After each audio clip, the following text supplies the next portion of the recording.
Here's check on stories we're following for you today on Robin Hood Radio. A man accused of murdering his wife is in critical condition after an attempted suicide yesterday. Initial reports from conflicting sources said that Fotis Doulos committed suicide at his home in Farmington. However, Attorney Norm Pattis released a brief statement in the afternoon saying he was en route to the hospital with a pulse. Police and paramedics were on the scene behind the house around 11:54 in the morning yesterday. The home was located off Jefferson Crossing. Police and officers responded to the house for a well-being check because it was late for his court appearance. When officers arrived at the scene, he was seen sitting in a chair with obvious signs of medical distress. Officers forced entry and performed life-saving measures. Paramedics were spotted giving him CPR outside his garage. Farmington police said this was an attempted suicide by carbon monoxide poisoning. The Region 1 Board of Education has a policy subcommittee meeting at 1 o'clock in the central office conference room. A free workshop entitled Check Yourself Before You Wreck Yourself will take place from 5:30 till 7:30 at the CHP offices, main conference room, Stockbridge Road in Great Barrington. In Dover, New York, the town board has a regular meeting at Town Hall at 6:30. In New York, an end to most cash bail has led to an exodus now in inmates in county jails. The state's largest counties say they've released roughly 25% of their jail populations leading up to the new law taking effect January 1st. And since then, a review by USA Today Network New York found that Dutchess County said the county had 277 inmates at the beginning of December, but are now down to 190, a decrease of 31% in 7 weeks.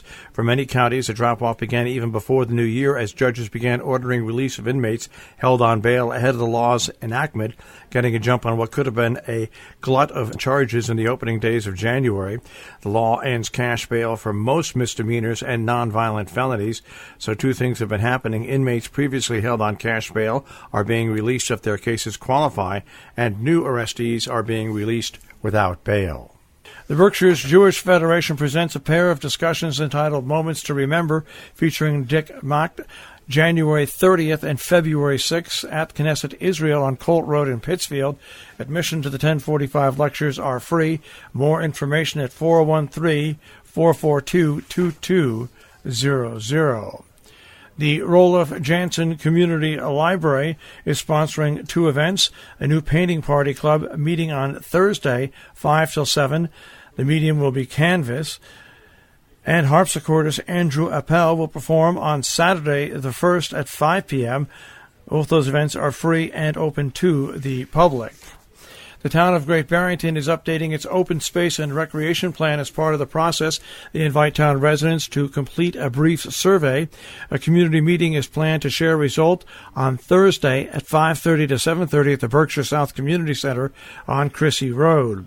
Dutchess County Animal Response Team under the Medical Reserve Corps of Dutchess County will participate in an exercise about horse rescue on Thursday, 6:30 to 8:30 at Lucky Orphans Horse Rescue. The event is only open to members of MRC and is free.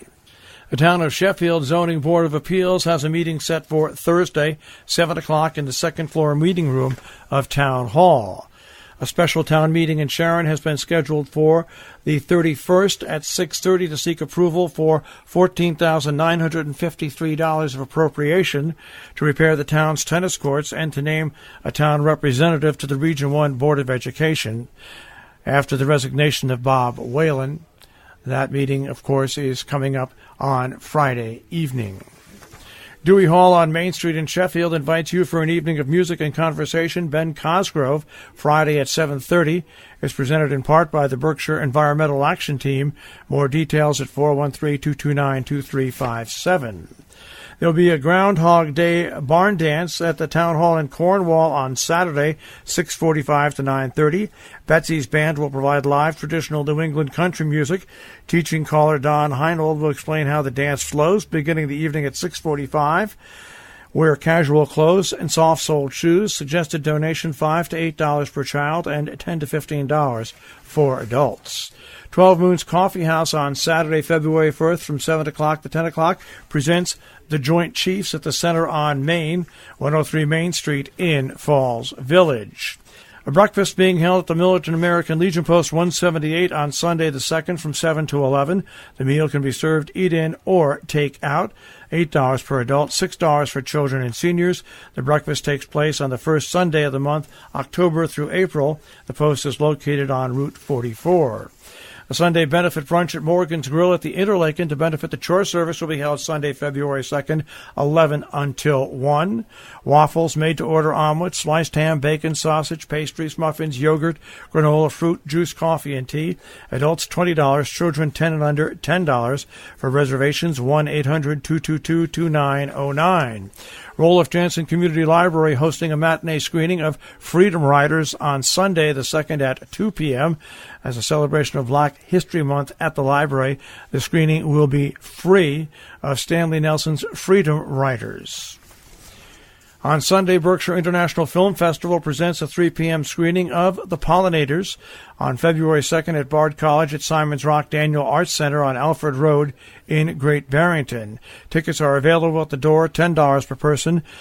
Berkshire International Film Festival Real Friends, Simon's Rock students and faculty are admitted free. More details at biffma.org.